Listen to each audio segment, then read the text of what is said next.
Imaginez un sifflement dans le ciel qui précède la terreur, une ombre sinistre volant au-dessus de l'Europe en guerre. Soudain, une explosion gigantesque déchire le silence.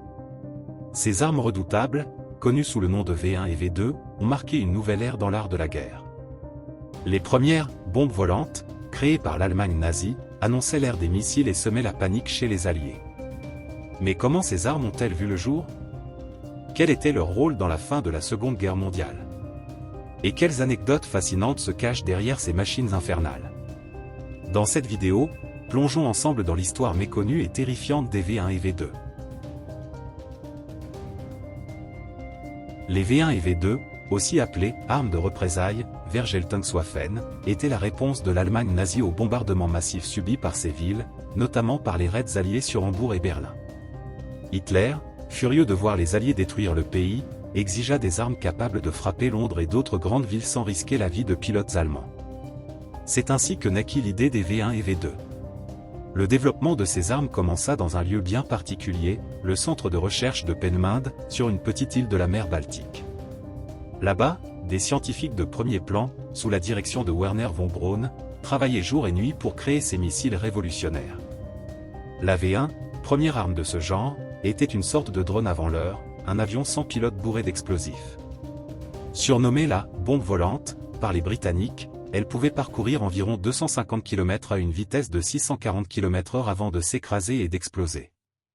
Le bruit de son moteur était si distinctif qu'il devint un son de terreur.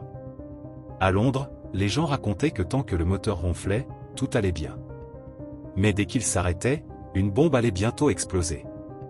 Quant à la V2, c'était une véritable révolution. Le premier missile balistique au monde. Alors que la V1 pouvait être interceptée, la V2, qui volait à plus de 5000 km/h et atteignait la stratosphère, était impossible à arrêter. Imaginez un missile qui monte à 80 km de hauteur avant de retomber en piqué sur sa cible. Lorsqu'une V2 s'abattait sur une ville, personne ne l'entendait arriver. Le premier lancement officiel d'une V1 eut lieu le 13 juin 1944, à peine une semaine après le débarquement en Normandie. Londres fut sa cible principale, mais ce n'était que le début. Environ 30 000 V1 furent produites, et plus de 10 000 furent lancées contre les Alliés, principalement sur Londres et Anvers. L'une des anecdotes les plus célèbres sur les V1 concerne le commandant des forces britanniques de défense aérienne, le général Frederick Peel. Pour contrer les V1, il décida d'utiliser tous les moyens possibles, des canons anti-aériens, des chasseurs et même des ballons captifs. C'était une véritable chasse aux missiles, et de nombreux pilotes de la RAF devinrent des experts pour faire basculer les V1 avec leurs ailes, les détournant parfois des villes pour les faire tomber dans la campagne. Cependant, la V2, elle, créa une terreur encore plus grande. Le 3 septembre 1944, la première V2 tomba sur Londres, causant des dégâts colossaux.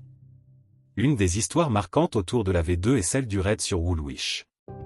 Le 25 novembre 1944, une V2 s'écrasa sur un grand magasin à Woolwich, tuant plus de 160 personnes.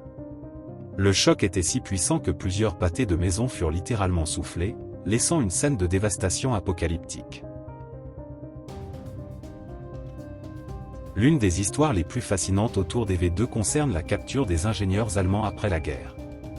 Werner von Braun, le génie derrière la création des V2, fut secrètement exfiltré par les Américains lors de l'opération Paperclip. Ce fut un coup de maître des États-Unis, car von Braun allait plus tard jouer un rôle majeur dans la conquête spatiale américaine et le programme Apollo. Ironie du sort, l'homme qui avait contribué à terroriser l'Europe fut également celui qui permit à l'homme de poser le pied sur la Lune. Une autre anecdote marquante concerne les laboratoires souterrains où les V2 étaient fabriqués.